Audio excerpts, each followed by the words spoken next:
기도하고 시작하겠습니다. 사랑의 하나님, 지난 주말 최악의 산불을 진화시켜 주셔서 감사합니다. 오늘 나라 안팎으로 어려움 속에 있는 대한민국입니다. 이 나라가 나아갈 명확한 비전을 주시고 이 나라가 다시 일어설 수 있도록 도와주옵소서. 예수님의 이름으로 기도합니다. 아멘. 2013년 세가정 저널에 연재된 천사무엘의 신구약 중간사 성서의 중간시대 로마시대 김희성의 신약의 배경사 책 참고하여 로마시대 이어집니다. 앞영상 하스몬 왕조 흥망사의 말미에 주전 63년 로마의 폼페이우스에 의해 시리아의 셀레쿠스 왕조가 무너졌고 유대 땅은 시리아에 있는 로마 총독에게 통치권이 넘어갔다고 했습니다. 주전 63년에 로마의 속국으로 들어간 후 1948년 이스라엘이 건국될 때까지 2011년 동안 유대인들은 독립국가를 갖지 못했습니다. 주사위는 던져졌다. 루비콘강을 건너간 줄리어스 시즈 카이사르가 마침내 왔노라 보았노라 이겼노라 성전보를 알렸습니다. 이에 폼페이우스는 이집트로 도피하였다가 그곳에서 암살됩니다.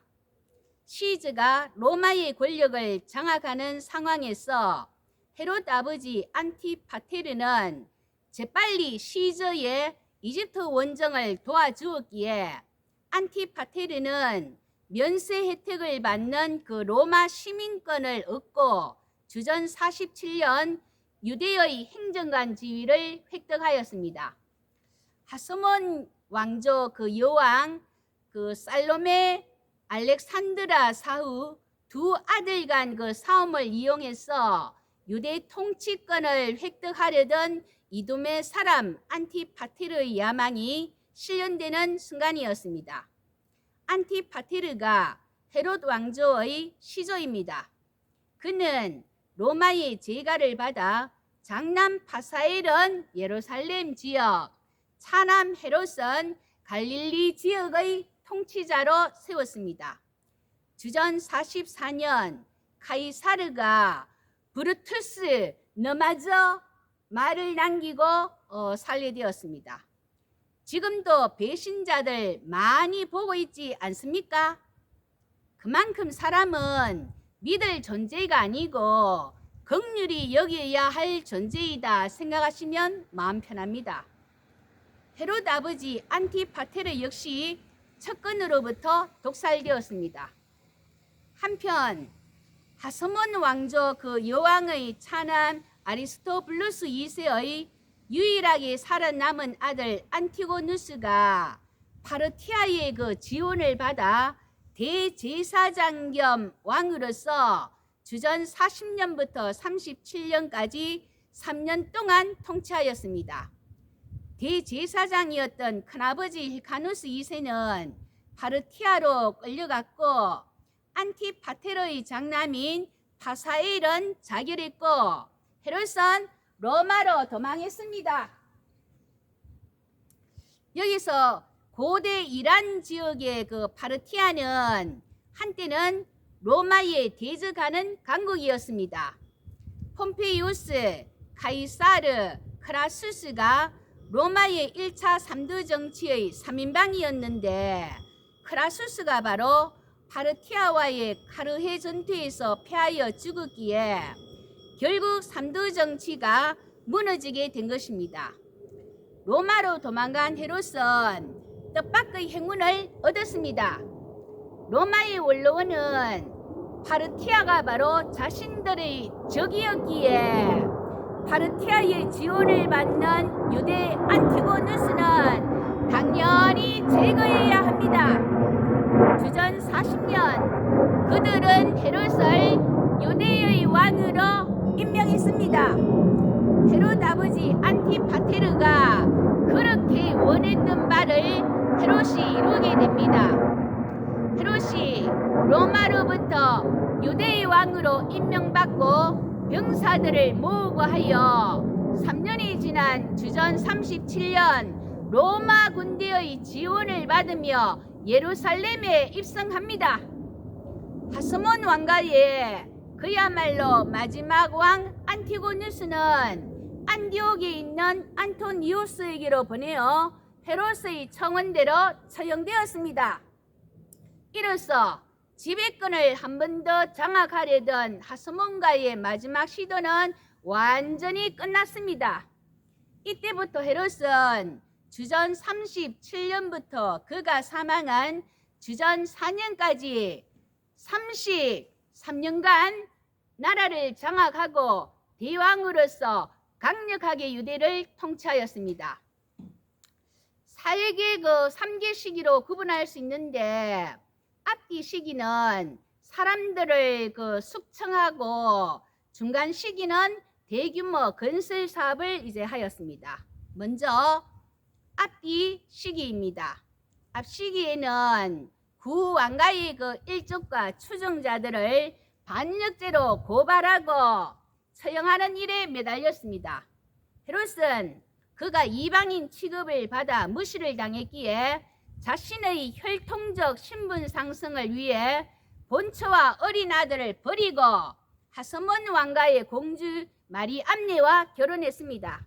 그녀는 힐카누스 2세의 외손녀이며 마지막 왕인 아리스토블루스 2세의 손녀로 빼앗겼던 그 하스몬 왕조를 탈환한 바 있는 안티고누스의 진료입니다. 헤롯은 왕위에 대한 불안감을 느낄 때마다 하스몬 가문과 연관된 사람들을 죽였습니다.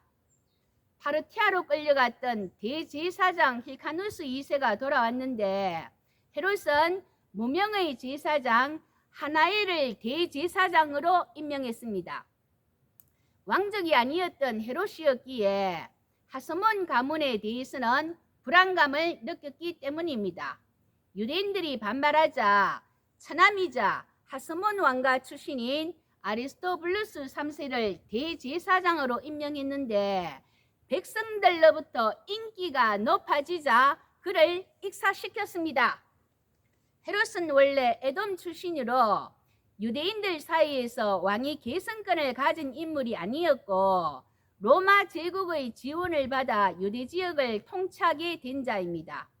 하스몬 왕가의 직계인 마리암네와 결혼함으로써 헤롯은 자신이 유대인들 사이에서 정당한 왕권을 갖고 있다는 인식을 얻으려 했습니다. 그러나 마리암네는 대중의 인식에서 중요한 상징적 인물이었기에 그녀의 존재 자체가 헤롯의 권위에 위협이 될 수 있었습니다. 헤롯은 마리암네가 자신을 배반하고 그녀의 가족과 결탁에 자신을 몰아내려 한다고 의심하게 되었고 헤롯에 대한 업무를 꾸미고 있다는 의혹 제기 등으로 헤롯은 처남에 이어 부인 마리암네와 장모 모두 다 제거하였습니다. 심지어 통치 뒤시기에도 하스몬 왕가에 속하는 마리암네 두 아들을 대역죄로 몰아 주전 7년 처형하였을 뿐만 아니라 첫 번째 부인에게서 태어난 그 헤롯 아버지 이름을 딴 장자 안티파테르를 왕위 계승자로 지명했으나 그가 왕이 되기도 전에 지배자로 행세하는 것이 미워서 처형했습니다. 장남이 처형된 지 5째 되는 날 주전 4년 헤롯 자신이 사망합니다. 참으로 그 자리에 있어서는 안 될 사람이 그 자리를 지키겠다고 이런 비극적인 일들이 계속해서 이제 이어졌던 것입니다. 무관 사람들을 죽인 살인자 헤롯은 아기 예수의 그 탄생띠에 유아들을 죽인 잔인한 인물로 신약 성서에 나와 있습니다. 마태복음 2장 13절. 그들이 떠난 후에 주의 사자가 요셉에게 현몽하여 이르되 헤롯이 아기를 찾아 죽이려 하니 일어나 아기와 그의 어머니를 데리고 애굽으로 피하여 내가 네게 이르기까지 거기 있으라 하시니 16절 이에 헤롯이 박사들에게 속은 줄 알고 심히 노하여 사람을 보내어 베들레헴과 그 모든 지경 안에 있는 사내 아이를 박사들에게 자세히 알아본 그때를 기준하여 2살부터 그 아래로 다 죽이니. 그 헤롯 왕이 중요한 것은 그가 바로 기독교 탄생 시기에 정치적으로 그 핵심에 있었던 인물로 그의 실존이 바로 기독교 탄생의 배경이 되기 때문입니다. 헤롯의 중간 시기는 대규모 건설 사업에 모아졌습니다. 옥타비아누스가 안토니우스와의 그 악티움 해전에서 승리하자 안토니우스와 클레오파트라는 결국 자살하게 되었고, 안토니우스의 후견을 받아오던 헤롯은 재빨리 승리자 옥타비아누스 측에 붙어서 이집트 원정길에 로마 황제와 동행하는 등 열심을 다하여 그 봉사한 대가로 안토니우스 때 클레오파트라에게 넘어간 지역을 비롯하여 많은 땅들을 받게 되어 다윗 왕국과 비견될 만한 거대한 영토를 다스리게 되었습니다.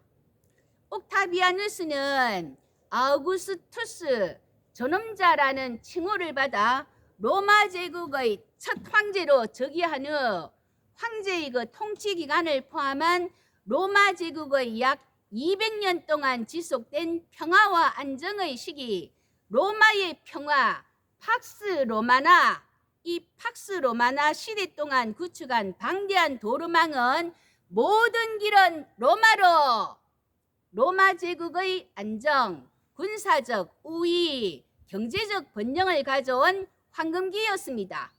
로마의 평화는 로마의 그 후견하에 있는 유대에도 평화의 시대가 되었습니다. 헤롯은 사마리아를 재건하여 아우구스투스를 뜻하는 세바스테, 그 지중해 연안에 새로운 항구 도시 가이사랴를 헬레니즘 도시로 건설하여 황제 아우구스투스에게 봉헌하였습니다. 가이사랴는 로마 총독에게 적합한 거주지로 사용됩니다. 예수 그리스도의 그 재판과 십자가에 못 박히는 그 사건과 관련이 있는 그 빌라도가 유대 총독으로 재임하던 시절 가이사랴를 주요 거주지로 삼았습니다. 사도행전 25장에서 사도 바울은 가이사랴에서 베스도 총독에게 재판을 받았고, 베스도는 바울을 신문하고 바울의 상수가 로마 황제에게 전달되도록 결정합니다. 사도행전 25장 6절.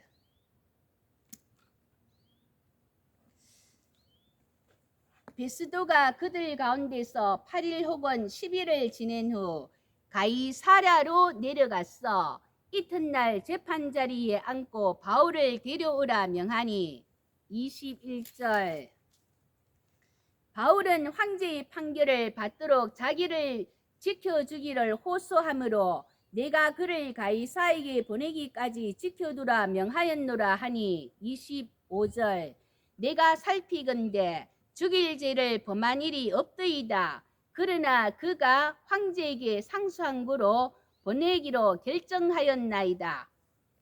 사도행전 10장 1절. 가이사랴에 고넬료라 하는 사람이 있으니 이달리아 부대라 하는 군대의 백부장이라. 그 이방인 백부장 고넬료 이야기도 가이사랴에 있습니다. 2007년 그 이스라엘 히브리 대학 에후드 네쩌르 교수가 이끄는 발굴팀이 1972년부터 약 35년간의 발굴 끝에 드디어 베들레헴 앞 유다 광야로 헤롯 왕이 그의 생전에 인공으로 쌓아 올린 요새 및 궁전인 헤로디움의 중턱에서 헤롯의 무덤을 발굴했습니다. 서기 1세기 역사가였던 요세푸스는 헤롯 왕이 장례식 후 그의 요새인 헤로디움에 묻혔다고 기록하고 있음에도 불구하고 역사의 미스터리로 남아 있었기 때문에 세계의 관심을 끌었습니다. 헤롯은 누군가 자기를 죽일 것이라는 강박증 때문에 부인, 장모, 처남, 아들들까지 죽였던 사람입니다. 그의 강박증은 반란이 일어났을 때 어디서든 1시간 안에 몸을 피할 수 있는 난공불락의 요새 헤로디움, 그 베들레헴의 헤롯 무덤 발견된 곳, 마사다, 로마 최후의 항전 장소, 마케루스, 요단강 건너편 요르단 지역으로 세례 요한이 처형된 곳, 이들 이제 요새에는 최소한 3년을 버틸 수 있을 만큼의 군인, 물, 양식 늘 준비해 두었습니다. 그러한 강박증 때문에 죽은 이후에도 자신의 무덤을 사람들이 파헤칠까봐 알리지 않았던 것입니다. 헤롯의 최대의 건축은 예루살렘 성전인 헤롯 성전입니다. 사실 헤롯은 로마의 지원을 받아 유대 왕국을 점령하고 왕위에 올랐기에 초기 로마 군인들이 성전을 더럽히고 성내에 있는 값진 보화와 재산을 약탈하지 못하도록 많은 예물을 로마 장군에게 바치고 로마 병사들에게 사례비를 주었습니다. 물론 텅 빈 금고는 안티고누스 그 3년간의 치세 때 부귀영화를 누린 귀족들을 제거하고 그들의 재산을 몰수하여 채웠습니다. 헤롯은 성전이 로마인들에게 더럽혀진다면 유대인들이 그와 같은 신성모독을 결코 용서하지 않을 것임을 알고 있었기에 성전을 지켰던 것이고, 나아가서 유대인의 환심을 사기 위해서 성전 정축 대공사를 하게 된 것입니다. 바벨론이 유다를 멸망시켰을 때 제1성전인 솔로몬 성전이 파괴되었습니다. 제2차 포로기한 한 스룹바벨과 선지자 학기와 스가랴의 동료로 주전 515년 성전산 자리에 세워진 스룹바벨 성전이 제2의 성전입니다. 헤롯의 그 성전 시기까지를 제2의 성전 시기라고 합니다. 헤롯 성전은 스룹바벨 성전을 주전 20년에 재건축을 시작하여 대규모 개축으로 헤롯 사후인 주 63년이 되었어야 성전 전체의 봉헌식이 거행될 수 있었습니다. 랍비 문헌에는 헤롯의 성전을 보지 않은 사람은 아름다운 건축물을 결코 보지 못한 사람이다 라는 글이 기록되어 있습니다. 또한 그것이 이스라엘의 아주 많은 현인들을 죽인 것에 대한 그의 속죄물이라는 암시도 있습니다. 그러한 성전인데 불과 몇 년 동안만 찬란하게 빛났을 뿐 불행하기도 주 70년 로마의 티투스 장군에 의해 파괴되어 예수님의 말씀대로 돌 위에 돌 하나 남지 않는 비운의 운명에 처하게 되었고, 현재 그 자리에는 이슬람의 황금 사원이 세워져 있습니다. 앞쪽 영상 솔로몬 성전 파괴 후 제2의 성전 재건과 모리아 산은 성전산 영상 참조해 주십시오. 마무리합니다. 헤롯은 주전 37년부터 주전 4년까지 33년간 유대의 왕으로 통치했습니다. 그는 하나님을 두려워할 줄 몰랐고 율법에 무관심했으며 많은 사람들을 죽였기 때문에 유대인들은 그를 싫어하였습니다. 비록 그가 유대의 왕이었다고 할지라도 그의 백성 대다수가 그를 진정한 의미의 유대왕으로 보지 않았습니다. 헤롯이 잘한 것은 건축 사업과 문화 사업을 통하여 유대인들에게는 상당한 이익을 가져다 주었다는 것. 이는 로마 제국 어디에서나 옹호를 받았고 경제와 종교 활동의 자유를 엄청나게 누리게 되었습니다. 헤롯 왕은 자신의 의도와는 전혀 무관하게 복음이 신속하게 전파되는 데에 기여한 것이 되었습니다. 왜냐하면 초기 기독교의 선교는 로마 제국 각지에서 자유롭게 활동하는 유대인들과 그들을 추종하는 유대교로 개종한 이방인들을 대상으로 이루어졌기 때문입니다. 국민이 깨어 있으면 그 폭력과 살육을 휘두른 헤롯도 함부로 못하고 국민의 눈치를 보며 도리어 환심을 사고자 함을 보았습니다. 우리는 두 눈 부릅뜨고 우리 신앙을 지키고 이 나라를 지켜나가는 저와 여러분 되시기를 예수님의 이름으로 기도합니다. 아멘.